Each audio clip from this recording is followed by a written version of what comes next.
Evening was in the wood, lowering with storm. A time of drought had sucked the weedy pool and baked the channels. Birds had done with song. Thirst was a dream of fountains in the moon, or willow music blown across the water, leisurely sliding on by weir and mill. Uneasy was the man who wandered, brooding, his face a little whiter than the dusk. A drone of sultry wings flickered in his head. The end of sunset burning through the boughs died in a smear of red. Exhausted hours cumbered, and ugly sorrows hemmed him in. He thought, somewhere there's thunder, as he strove to shake off dread. He dared not look behind him, but stood, the sweat of horror on his face. He blundered down a path, trampling on thistles, in sudden race to leave the ghostly trees.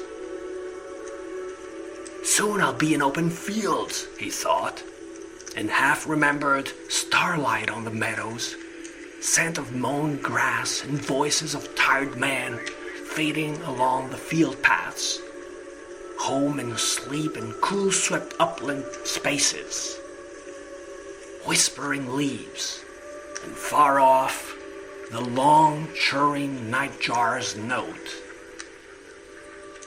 But something in the wood, trying to daunt him, led him confused in circles through the thicket.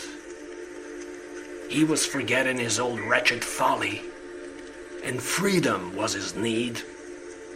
His throat was choking. Barbed brambles gripped and clawed him round his legs, and he floundered over snags and hidden stumps.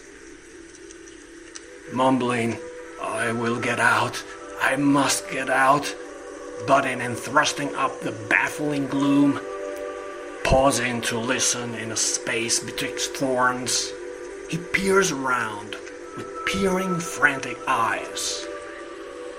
An evil creature in the twilight, looping, flapped blindly in his face. Beating it off, he screeched in terror, and straightway something clambered heavily from an oak and dropped, bent double, to shamble at him, zigzag, squat and bestial. Headlong he charges down the wood and falls with roaring brain, agony, the snapped spark, and blots of green and purple in his eyes. Then the slow fingers are groping on his neck, and at his heart the strangling clasp of death.